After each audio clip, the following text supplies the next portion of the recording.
श्री शिवाय नमस्तुभ्यम। दोस्तों, हर हर महादेव, जय श्री महाकाल। तो दोस्तों, मेरी हर एक बहन के गोद भोलेनाथ जरूर भरें। सभी मेरी माताओं बहनों की गोद खाली ना रहे, यही मेरी प्रार्थना है। तो दोस्तों, पुत्रदा एकादशी जो सिर्फ साल में 2 बार आती है, जो पुत्र देने वाली होती है, जिसका सिर्फ नाम ही पुत्रदा एकादशी है। तो दोस्तों, यह सिर्फ साल में 2 बार आती है, एक सावन के महीने में और एक पौष के महीने में। यह बहुत ही अच्छा मौका है आपको संतान प्राप्ति करने का, और जो भी महिलाएं पुत्र संतान की कामना रखती हैं उनके लिए बहुत ही ज़्यादा यह अच्छा रहेगा। तो दोस्तों, जो यह मतलब जो व्रत है वह कौन कौन रख सकता है। तो दोस्तों, यह व्रत ऐसी महिलाएं रख सकती हैं जो पुत्र की कामना रखती हैं और उनके घर में पहले से ही बहुत सारी कन्याएं हैं, और या फिर जो नवविवाहित जोड़े होते हैं जो संतान की कामना रखते हैं, वह भी इस पुत्रदा एकादशी का व्रत रख सकते हैं। और जिनकी भी कोख बंधी हुई है या संतान प्राप्ति बहुत लंबे समय से नहीं हो रही है, जो भी विघ्न बाधा आपकी संतान प्राप्ति में आ रही है, वह सभी दूर होंगी इस उपाय को करने से। तो दोस्तों, पुत्रदा एकादशी ये जो है, इसको आप 2 तरीके से रख सकते हैं। या तो आप निर्जला व्रत रख सकते हैं, या फिर आप फलाहार खाकर यह व्रत रख सकते हैं। और अगर यह व्रत आप पति पत्नी दोनों साथ में मिलकर रखते हैं और पूजन अर्चना करते हैं और संतान गोपाल मंत्र का जाप करते हैं, तो निश्चित ही आपको संतान की प्राप्ति होकर रहेगी। तो दोस्तों, आपको श्री हरि की पूजा करनी है इस दिन, और आपको शिवलिंग की भी पूजा जरूर करनी है, जिससे आपको हरि और हर दोनों की ही कृपा प्राप्त होगी, संतान प्राप्ति, जिससे आपको बहुत ही जल्द हो जाएगी। तो यह व्रत पत्नी और पति अगर साथ में नहीं रख सकते हैं तो यह व्रत पत्नी भी कर सकती है। और यह जो उपाय मैं बताने वाली हूँ, यह पंडित प्रदीप मिश्रा द्वारा ही बताया गया है, जिसे मैं सिर्फ आप लोगों को समझाने और अच्छे तरीके से याद दिलाने बताने के लिए मतलब यह वीडियो बना रही हूँ, जिससे आप तक यह बात पहुँच सके कि आप 30 दिसंबर पुत्रदा एकादशी का अच्छे से लाभ उठा सकें। तो दोस्तों, चलिए मैं आपको बताती हूँ। अगर आप बहुत ही ज़्यादा पुत्र संतान की कामना रखती हैं और आपको बहुत लंबे समय से संतान नहीं हो रही है, तो आपको अपनी असल ज़िंदगी में कुछ नियम बना के रखने होंगे, जिससे आपको बहुत ही जल्द संतान की प्राप्ति होगी। जैसे कि पंडित प्रदीप मिश्रा जी ने हमें बताया है कि जिन भी महिलाओं को संतान प्राप्ति नहीं हो रही है, वह हर महीने की शिवरात्रि, प्रदोष और हर सोमवार के दिन छोटे छोटे उपाय कर सकती हैं, जिससे किसी न किसी उपाय से प्रसन्न होकर भोलेनाथ आपकी गोद भर देंगे। तो एक तो डेली का नियम आप लोगों को बना लेना है कि डेली शिव मंदिर जाना है और शिव जी पर चढ़ी हुई बेलपत्र खानी है और उनका चढ़ा हुआ जल पीना है, तुमरुका जी महाराज का नाम लेकर। तो संतान प्राप्ति के लिए तुमरुका जी महाराज का नाम बहुत ही ज़्यादा अच्छा रहता है, जिससे बहुत जल्द भोलेनाथ आपकी संतान प्राप्ति की विनती सुनते हैं। तो और आपको क्या करना है, हर प्रदोष के दिन आपको 2 लंबी बाती का दिया भी जरूर जलाना है संतान प्राप्ति की कामना रखते हुए। और हर शिवरात्रि को अगर आप पार्थिव शिवलिंग का पूजन करते हैं पति पत्नी दोनों साथ में मिलकर, तो इससे भी आपको संतान प्राप्ति की जरूर होगी।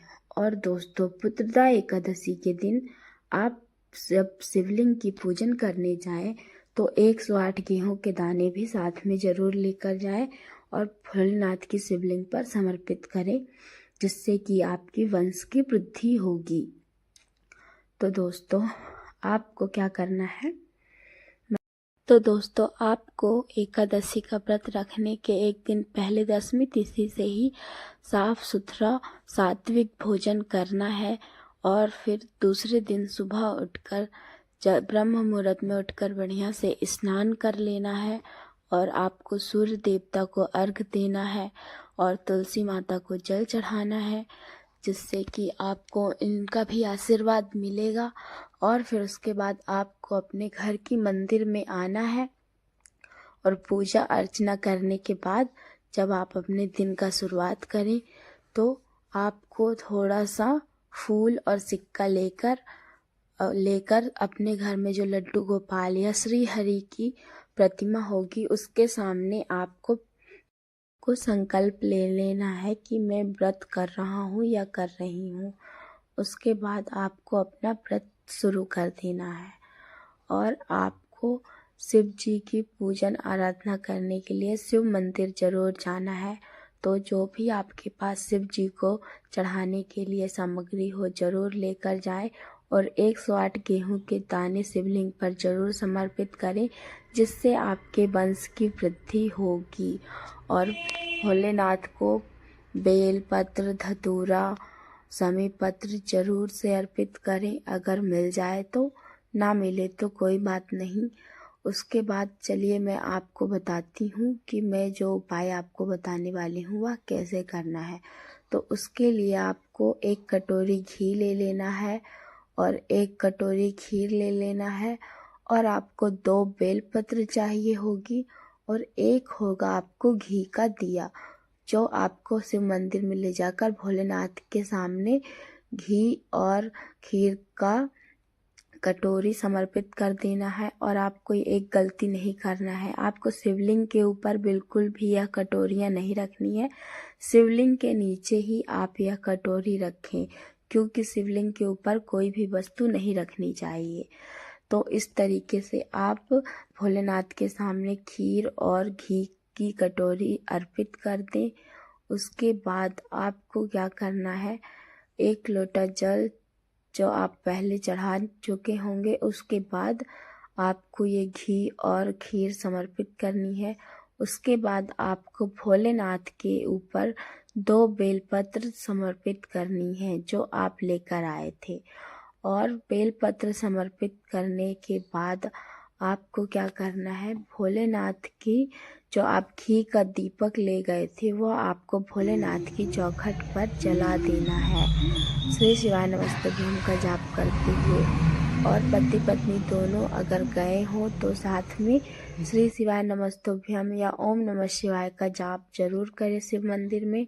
उसके बाद आपको क्या करना है, 1 बेलपत्र आपको दोनों बेलपत्र शिवलिंग पर से उठा लेनी है और 1 बेलपत्र जो महिला ने उपाय किया है वह शिव मंदिर के चौखट पर ही बैठ के चबा चबा कर खा लेगी और 1 बेलपत्र अपने पति को ले जाकर घर पर खिला देगी और यह उपाय आपका पूर्ण हो जाएगा। जिसके बाद आप अपनी निजी जिंदगी में सुखी से रहिए और संतान की कामना रखिए। तो अगर आप यह उपाय दिल से पूरी श्रद्धा भक्ति से करते हैं तो आने वाली पुत्रदा एकादशी तक आपके घर में एक संतान जरूर होगी भोलेनाथ की कृपा से। और एक जो बात मैं आप लोगों को बताने जा रही हूँ, यह आप अगर ऐसा कोई भी संकेत पाते हैं तो अवश्य ही आपके घर में संतान की प्राप्ति भोलेनाथ की कृपा से होगी। तो दोस्तों, अगर भोलेनाथ की कृपा से आपको संतान प्राप्ति होने वाली होगी तो भोलेनाथ स्वयं आपको कुछ ऐसे संकेत देंगे सपने में आकर, जिससे आप समझ जाएंगे सकते हैं कि भोलेनाथ ने आपके ऊपर कृपा कर दी है। तो दोस्तों, अगर सपने में आपको कोई भी बहुत सुंदर सा शिवलिंग या छोटा बड़ा कैसा भी शिवलिंग दिखाई देता है, नंदी महाराज दिखाई देते हैं या कोई भी सांप दिखाई देता है या पंडित प्रदीप मिश्रा जी दिखाई देते हैं या कुछ भी, तो आप समझ जाइए भोलेनाथ की कृपा से बहुत ही सुंदर सी संतान प्राप्त होने वाली है। और अगर आपको सपने में कोई बहुत ही सुंदर सा फल दिखाई दे, आम वगैरह, तो निश्चित ही आपके घर में पुत्र संतान की प्राप्ति होगी। या फिर आपको गुलाब का फूल दिखाई देता है सपने में, तो इससे भी आप समझ सकते हैं कि आपके घर में निश्चित ही पुत्र संतान की प्राप्ति भोलेनाथ की कृपा से होने वाली है। तो श्री शिवाय नमस्तुभ्यम। वीडियो तो लाइक सब्सक्राइब ज़रूर करिए, क्योंकि कोई भी वीडियो को सब्सक्राइब नहीं करता है ना बेल का आइकन दबाता है।